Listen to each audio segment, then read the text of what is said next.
Hi,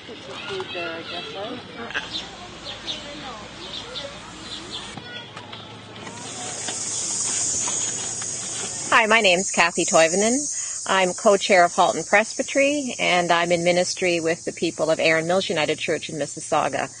And I'm here on a beautiful summer's day on the shores of Lake Ontario in the St. Catharines area with Sybil Wilson, who is the president of Hamilton Conference this year. So that we can get to know you a little bit more, how about telling us a bit about your personal life, what you've done vocationally, and of course, your relationship with the church, both in a congregation and in the wider church.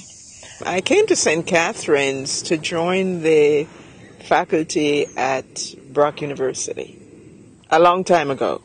How long ago? Over 30 years. Wonderful.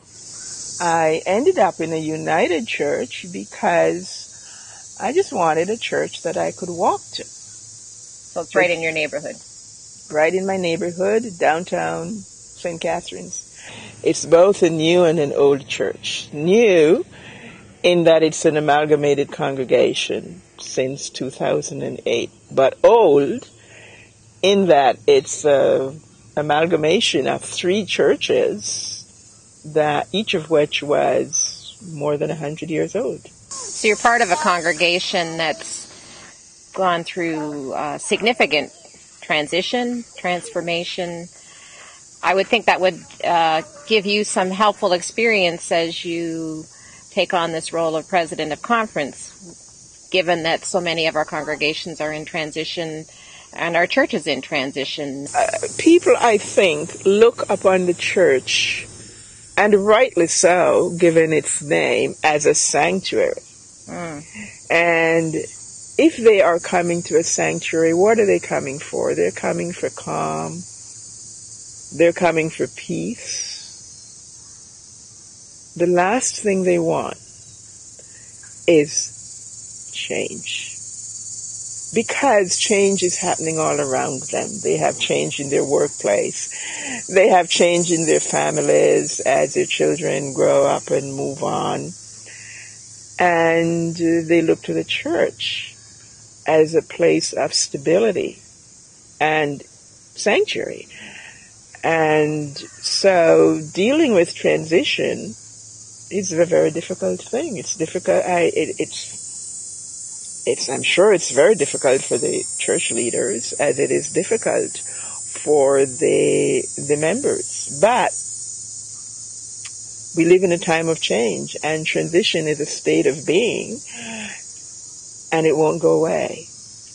So, based on your experience at Silver Spire and your own life experience, what would you like to offer then as president to guide us in this time of transition and change so that we can be people of faith?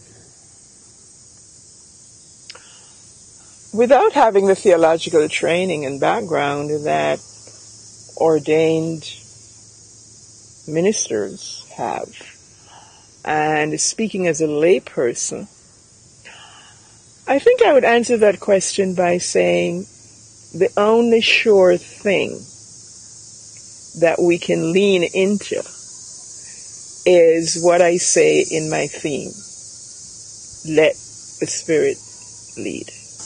One of the things that has influenced me since I started thinking about this theme is reading Robert Standish's book, It Is a Blessed Church. It's been a real blessing for me, and I want to commend it to congregations and to presbyteries, because I believe that if they study that book, it will indeed be a blessing, and it will open up for them myriad of ways in which they can engage with the Spirit and be affirmed that what they are doing is indeed the Spirit leading. And I would love to see more study groups in churches around the question, how do I know it's the Spirit leading? And how do I know? I mean, I've got this great idea for a ministry in the church. But how do I know it's not my idea only? It's not an organization idea, but it's the Spirit. I'm really looking forward to having some conversation with people around this issue. And I hope that as the year goes on, the conversation will change. The conversation will change from what are you doing to we have these stories to share of how the Spirit is leading us individually or as groups within congregations or as whole congregations. Well, it sounds exciting, Sybil, and look forward to being part of your presidency this year, and we pray that the Spirit will indeed lead you as you take on this role. Thank you. Thank you. Thank you. Thank you.